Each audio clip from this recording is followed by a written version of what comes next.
nós estamos numa enxurrada de informações sobre a reforma previdenciária. É possível que nós passamos umas férias bem tumultuado para quem está preocupado com a reforma previdenciária.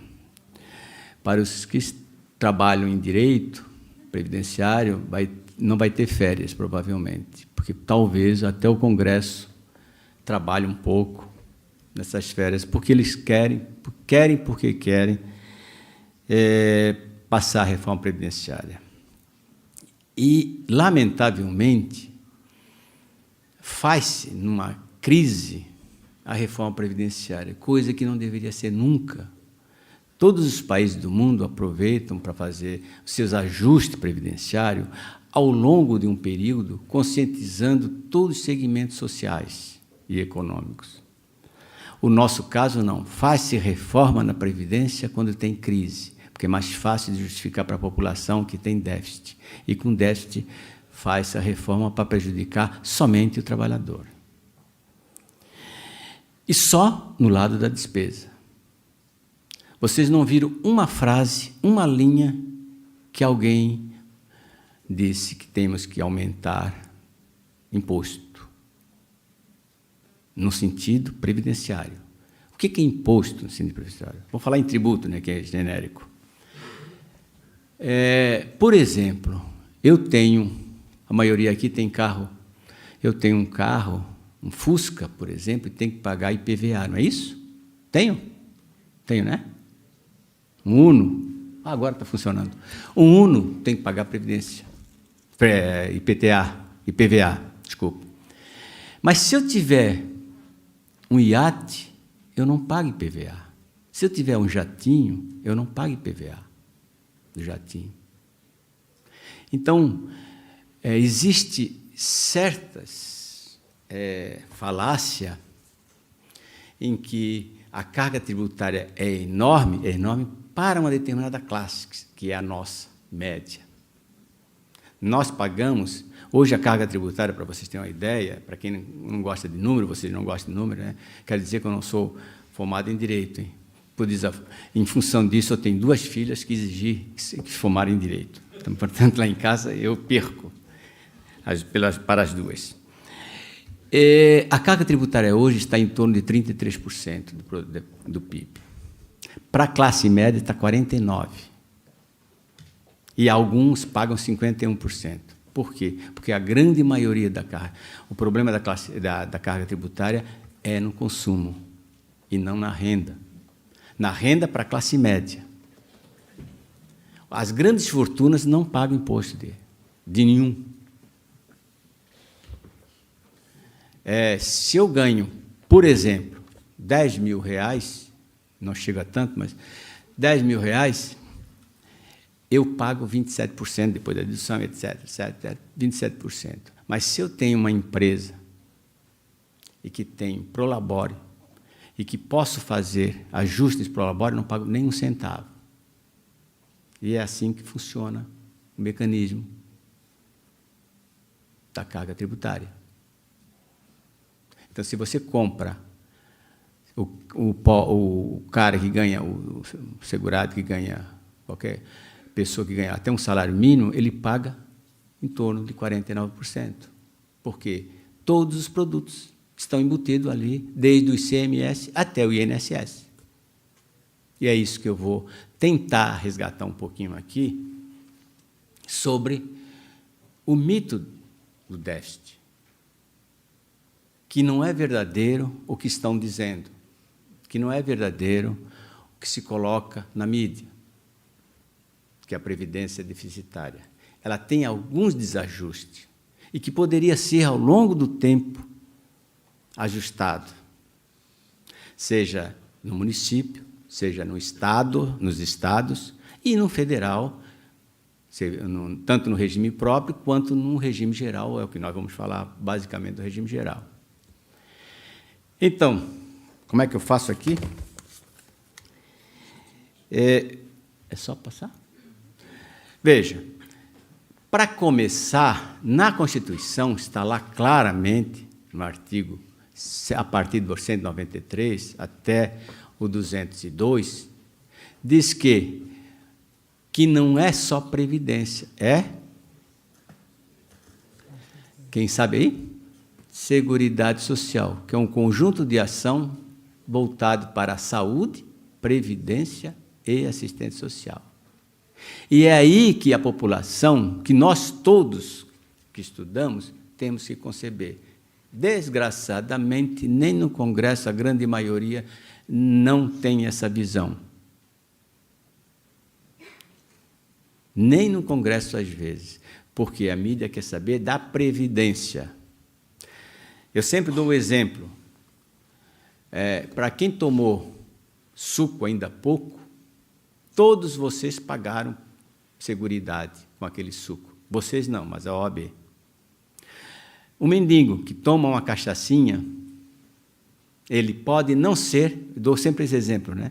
Ele pode não ser trabalhador efetivo, trabalhador registrado, mas ele está pagando a Seguridade Social, porque sobre aquela cachaçinha incide a CONFINS, a contribuição sobre o lucro das empresas que fabricaram a cachaça.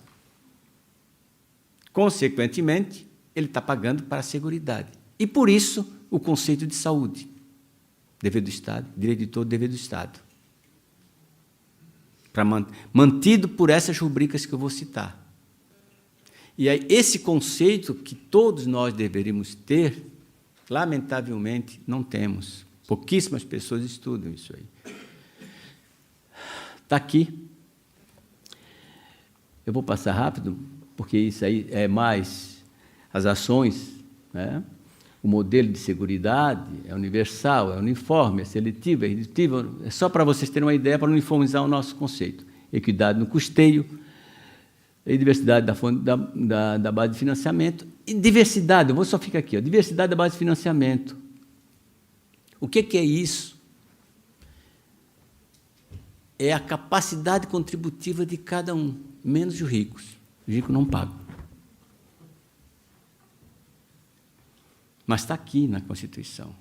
Por isso é que o rurícola, paga 2,5%, 2,6% da contribuição sobre a produção rural, e não sobre a folha de salário. Porque a capacidade dele é ínfima, é menor do que a nossa capacidade como trabalhador. Aí tem o caráter democrático, que eu vou passar para não ter muito tempo. E aí vem o orçamento da Seguridade.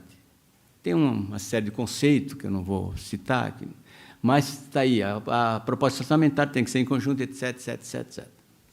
Eu quero passar, é isso aqui, que a pluralidade das fontes de seguridade social. Para dizer, juntando isso aí, quanto é que nós recebemos depois, quanto é que foi a receita de estudo aí ao ano, durante o ano. Primeiro, receita, contribuição sociais sobre o quê? Sobre folha, né? Trabalho, lucro, finança, faturamento, etc, etc. Portanto, todos pagam, além daqueles registrados, daqueles que são registros. Depois, contribuição diferenciada para a seguridade para rural. Tratamento diferenciado para ampliação do financiamento. E previsão de repasse, caso tenha déficit. E é mentira dizendo que o governo está repassando para a Seguridade Social, para a Previdência. Não é verdade. O orçamento da Seguridade é superavitário. E é do orçamento que ele repassa para a Previdência, que é o mesmo. E aí é que eu vou passar, é o que está na Constituição. Nós temos na Constituição 3 tipos de orçamento, que ninguém dá bola. E eu não digo que esse governo só não. Hein? Desde 1990 é assim. 89, mas a prática foi 90. Desde lá, ainda está na Constituição. Nós temos 3 orçamentos. Orçamento Geral da União, Orçamento de Investimento das Estatais e Orçamento da Seguridade Social, que deveria fazer 3 orçamentos. Nós fizemos 2 orçamentos. Fizemos um orçamento geral e da Seguridade. Por quê, hein? Porque é mais fácil de repassar uma verba para outra. E agora, com a PEC 555, está sendo discutida, que foi aprovada ontem, vocês vão ver o que é isso aí. Não vai ter orçamento para todo mundo.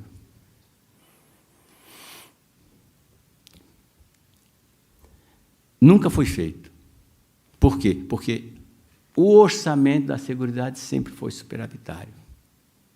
E deveria ter sido feito fundo. Tem uma aguinha? Pode ser na boca da garrafa mesmo. Deveria estar na Lei de Responsabilidade Fiscal, na Lei 2000, na Lei 101. Está lá no artigo 68, que deve ter um fundo específico para a Previdência Social. De onde? Deveria ser a sobra da Seguridade Social, que hoje, certamente, nós teríamos um bom fundo. De lá para cá, já somando todo o superávit, dá mais de 500 bilhões.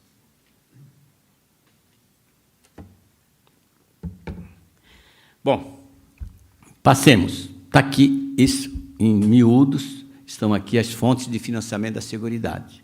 Opa! Folha de salário, né? Faturamento ou lucro, concurso prognóstico. Aliás, todas as fezinhas, para quem nunca viu isso aí, todas as fezinhas que se faz, entre aspas, concurso de loterias oficiais, todas elas, 5% da Sena, da Quina, da loteria de números, de papel, né? Todas elas, 5% da renda líquida vai para a Seguridade Social. Pois eu fiz um resumo aqui. E eu coloquei a CPMF ali para provocar, porque eu sou favorável à CPMF, desde que ela tivesse alguns mecanismos de controle. Porque é uma dos impostos, apesar da OAB ser contrária, foi contrário na época, eu sou favorável. Porque é um dos impostos em que você tem fiscalização sobre o volume de recursos dentro do país. E não teria tanta saída espúrias. E aí vem as fontes de financiamento, já falando rapidamente, no âmbito federal, na União, das contribuições sociais, etc., etc. E vem de onde? Das empresas, novamente, da receita, do lucro, dos produtores, etc., etc. E mais, eu estou citando isso aqui para mostrar que não incide contribuições sobre aposentadoria e pensões concedidas pelo regime geral. Não incide ainda. Mas é uma tendência.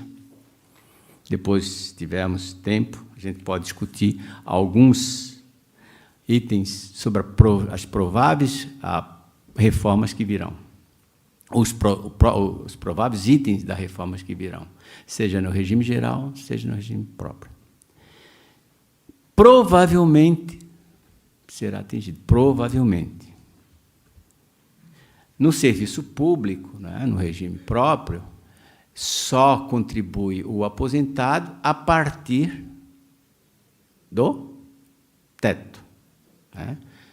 Hoje o teto é 5.189, então o sujeito que ganha 10 mil, ele só paga a diferença, 11% sobre a diferença. 11% não, que aqui em Santa Catarina é um pouco mais, né? Já está 12%, né? Isso.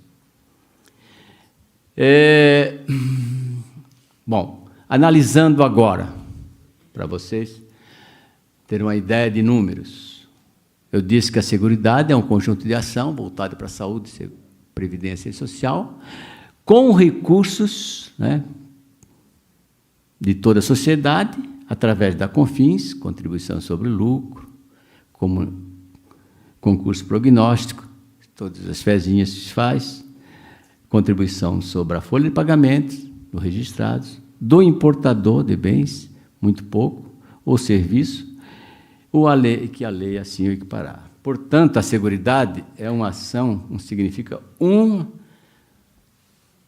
uma articulação entre previdência, saúde e assistência social. E aí vem os números. Eu tenho que... Vamos lá. Primeiro, todo mundo já sabe aqui, certamente, em que a folha de pagamento, as empresas pagam 20% sobre o total da folha. É isso? Quem foi meu aluno já sabe, né? Sabe se decora. Paga ainda 1, 2 ou 3% para financiamento dos riscos ambientais. Paga ainda de 0 a 6%. Por que 0 a 6%? Porque o SAT é 1, 2 ou 3%, ele pode pagar metade para baixo ou o dobro para cima. Ou 50% de 1 ou 100% do 3. Ou o dobro do 3, né? Então, dá de 0 a 6%. 12, 9 ou 6% para aposentadoria especial, que aqui foi falado da aposentadoria especial. Então, a empresa que tem segurado com aposentadoria especial também paga, além desse valor, desse índice, paga também 12, 9 ou 6%. Os bancos que não pagam terceiros, SES, Senac, SES, etc., paga 2,5% para a Previdência. São os bancos ou todo o conjunto de financiamento, financeiras. O empregado paga 8%, 9% e 11% até o teto. Então, veja a diferença. A empresa paga 20% sem teto e o empregado paga 8%, 9%, 10%, 11% sobre o teto. Por isso que o benefício é em função do teto. Contribuição individual, 20% da remuneração. Contribuição individual sem relação de emprego, 11%. Esse contribuinte aqui, que paga 11%, ele não tem direito a... Está bem, muito bem.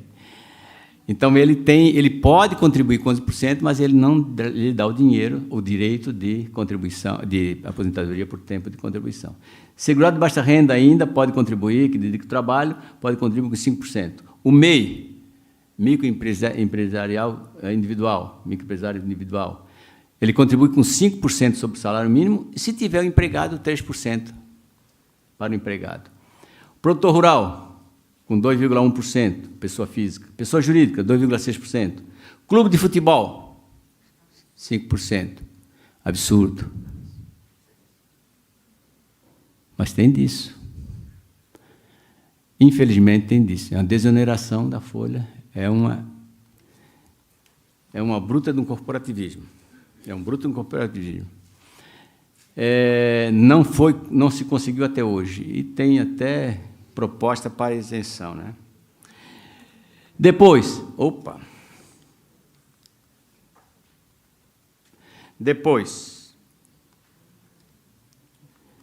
eu acho que eu estou... Não? Depois, empregado doméstico, 28%. Era 20%, passou para 28%. Né? É isso? Quem é que tem empregado doméstico aqui? Só, além do Carlos. O Carlos tem umas 2 ou 3. Exemplo. Você sabe que temos hoje 7.200.000 empregados domésticos. Registrados, 2.400.000. Então, toda a classe média é sonegadora. Porque quem tem empregado doméstico, doutor Carlos, né? Quem é que tem empregado doméstico? É o rico e um pouco da classe média. Então, novamente, esse segmento não paga a previdência dos empregados domésticos, além de ter outros benefícios que já citei. Depois, nós temos o simples, que varia de 2,75 até 7,83, dependendo da sua produção e o valor, né, do segmento. Nós temos o simples, outras contribuições sociais. O PIS, que é de 0,65 a 1,65 sobre a folha ou sobre o faturamento, dependendo da entidade, se for pública, é sobre a folha, se for particular, privada, é sobre o faturamento. A CONFINS, que é de 3 acumulado a 6, 7 não acumulado. E a contribuição sobre o lucro, que varia de 9% e 15%, depois do imposto de renda, conforme o caso. E o concurso prognóstico, eu citei 5% também da receita líquida. Além disso, a partir de um determinado momento e determinado governo, nós tivemos uma desoneração profunda que impactou sensivelmente na Previdência Social, que foi a desoneração da folha. Pasmem, hotéis que pagavam 20% sobre aquele valor sobre a folha, começaram a optar para pagar sobre o faturamento de 2%. E sem justificativa nenhuma. Algumas ainda justificam que é a competitividade no mercado internacional. Hotel não tem competitividade nenhuma. E não baixou. Vocês viram que a hotelaria não baixou, pelo contrário, está sempre subindo, né, os hotéis. Quem viaja sabe. Aqui nós tivemos um impacto enorme no ano de 2013, 2014, 2015 e este ano. Vocês vão ver. Aqui foi na base de 25 bilhões, em termos de números. Bom, feito isso, para terminar, daqui a mais uma hora, nós demonstramos esses números. Dá para enxergar? De lá, o nosso amigo lá, está enxergando? Esses são os números de 2015, que eu já passei aí em algumas aulas. Mas nós temos, foi o menor ano depois de 2000, 2001. Todos eles deram 50 bilhões, 70. Este foi o impacto mais negativo, talvez. Mas, mesmo assim, nós tivemos um superávit de 11,32 bilhões. Um superávit da Seguridade Social. Então, aí os números, né, eu não vou citar, porque senão vai demorar muito, etc. Como é que se faz o chamado déficit previdenciário que o governo diz que tem? Sabe como? Essa aí é a Constituição. Nós fizemos o trabalho e ninguém reage, e ninguém demonstra o contrário, ninguém critica. Esse trabalho dá um trabalho enorme. A Anfi publica anualmente e sempre demonstramos a realidade dos fatos em função da execução orçamentária, não é em função de chutômetro, é de dados da execução orçamentária, pego no Congresso Nacional, com o Tesouro, com o Ministério da Fazenda. E chegou-se à conclusão, ano passado, que deu 11 bilhões de reais. Mas como é que o governo diz que está em déficit? Déficit porque ele não agrega as outras fontes de financiamento. Está aqui. Ele pega apenas isso aqui. O que ele pega? Ele pega a receita das previdência somente de folha, lá em cima. Dá para enxergar? Dá, né? Quanto é que deu? Assim não dá para ler, né? 352, que foi a receita somente da folha de pagamento. E compara com o pagamento de benefício urbano e rural. Urbano e rural. E aí deu 83%, 83, 84 bilhões de déficit. Mas, usando o número da somatória da despesa rural e urbana. Realmente, a área rural, o segmento rural, ela tem uma receita de 10% somente da despesa. Ou seja, ela arrecada 10, arrecada 9 e pouco e consumiu 95. Então, dá basicamente uma diferença enorme. Mas a área urbana sempre deu superávit também. Isso se for falar só em previdência. O que nós estamos dizendo é que, constitucionalmente, nós temos que agregar todas as fontes de financiamento da Seguridade Social.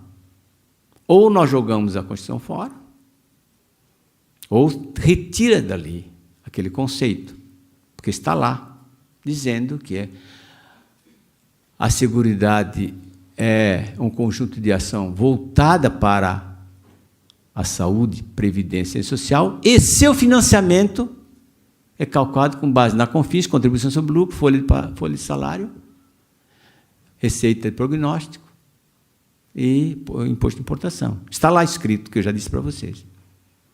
E, lamentavelmente, isso aí não entra em debate.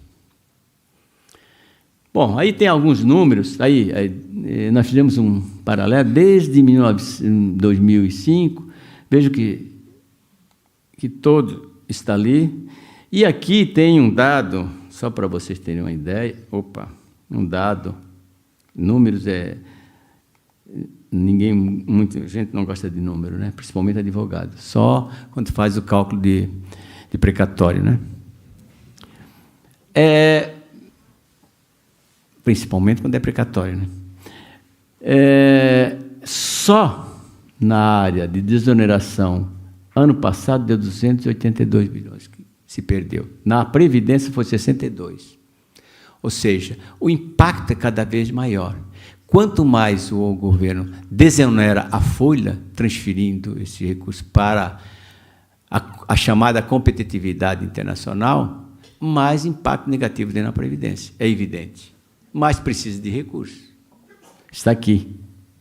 São os valores, está aqui, que eu não vou passar um a um, para não encher vocês de números. Outros dados, doutor Carlos, esse aí é o estoque da dívida da Previdência. E que não se cobra. Se cobrou. Sabe quanto é que se cobra? 1%, doutor. Ano passado foi 1% disso aqui. 376 bilhões. 374 bilhões. Esse é o estoque da Previdência. Bastaria cobrar uma parte disso aí com a rapidez que lhe é peculiar.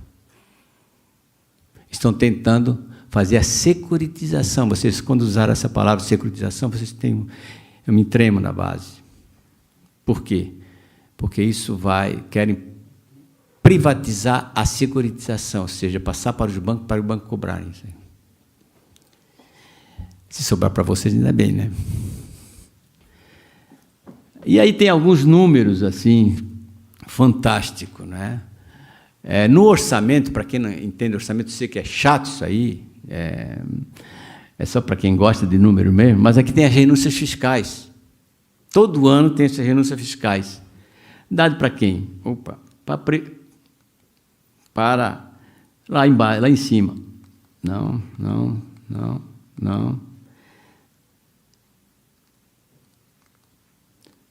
Dado para quem? Para várias...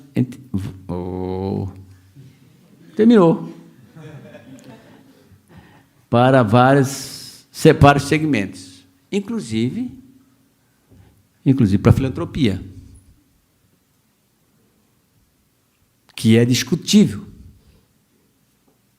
Que às vezes nós chamamos de filantropia. Vocês têm muitos alunos aqui, né, com colégio filantrópico, que às vezes é uma fachada de fachada. Bom, aqui é o... Veja, aqui são as diferenças que eu citei agora, no regime urbano, ano passado. Vejam só que deu olha o superávit que deu no sistema urbano. E já no rural, você vê que tem negativo. Aquele 85 lá é 90 menos os 6%, ou seja, que ele recebeu. Então, no rural, realmente é negativo. Mas foi assim criado, na Constituição, uma forma do sistema urbano transferir renda para o sistema rural, para que nós tenhamos alface, couve, etc., num prato todos os dias.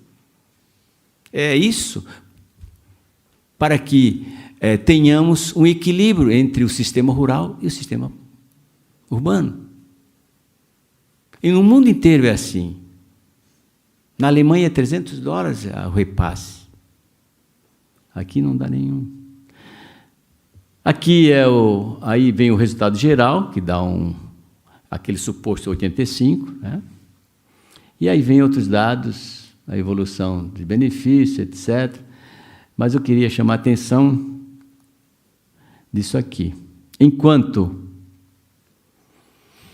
nós gastamos 22% de previdência total do orçamento, os juros e amortização da dívida gasta 43% do orçamento. O que quer dizer isso? Agora, para terminar mesmo. O que quer dizer isso? Quer dizer que nós estamos pagando para os rentistas ganharem dinheiro nas nossas costas.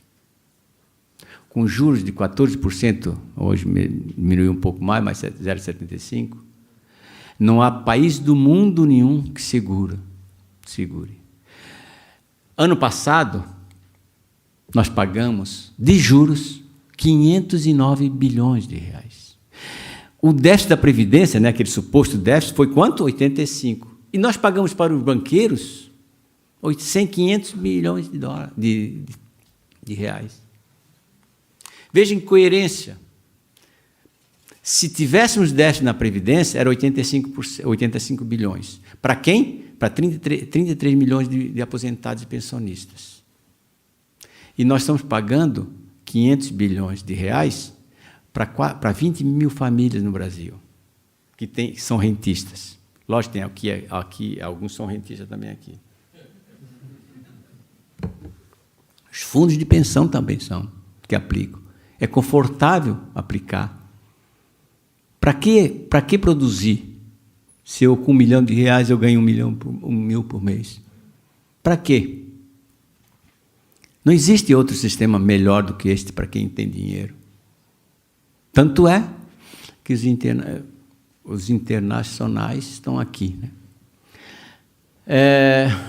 Vou falar mais. Quer que eu fale mais? Não. Não tinha um aí que eu queria mostrar ao Dr. Carlos Alberto, que era engraçado. Não, eu acho que comeu. Era um sistema que em 1992, começou em 90 com a globalização, e o projeto do Banco Mundial implantava em todo o mundo o sistema tripartite de previdência social. Tripartite. O primeiro tripé era universal para todo mundo, 2 salários, mais ou menos. O segundo era o primeiro, igual para todo mundo, e uma previdência complementar administrada pelo particular, pelos bancos privados. E o terceiro pilar era o primeiro, continuava obrigatório, e facultativo como é hoje. Esse sistema parou um pouco, porque implantaram no Chile, não deu certo, tentaram implantar na Argentina, não deu certo. O único do mundo, o único sistema do mundo que é privado é o Chile, você sabe, né? É privado. Menos os militares. Lá o Brutu não deixou. É o único país do mundo que é privatizado. E, no entanto, o orçamento fiscal lá se gasta mais do que o sistema privado, para socorrer exatamente a faixa de melhor poder aquisitivo, E está vindo agora, novamente. Então, o sistema neoliberal vai e volta. Ele reforma de vez em quando para que seja absorvido pela população. E cada vez mais nos nossos filhos, nossos netos, para poder criar na nossa mente o individualismo, a individualização do sistema. Ou seja, deixar de ter um sistema solidário, deixar de ter um sistema mutualista, para onde todo mundo possa colaborar, um sistema universal. Mas não, é melhor para o sistema capital, cada um tem o seu recurso, o seu caixa, e aplicar no sistema de capital, porque é mais fácil, além dos juros que eles ganham. Eu fico por aqui, obrigado, e estou à disposição.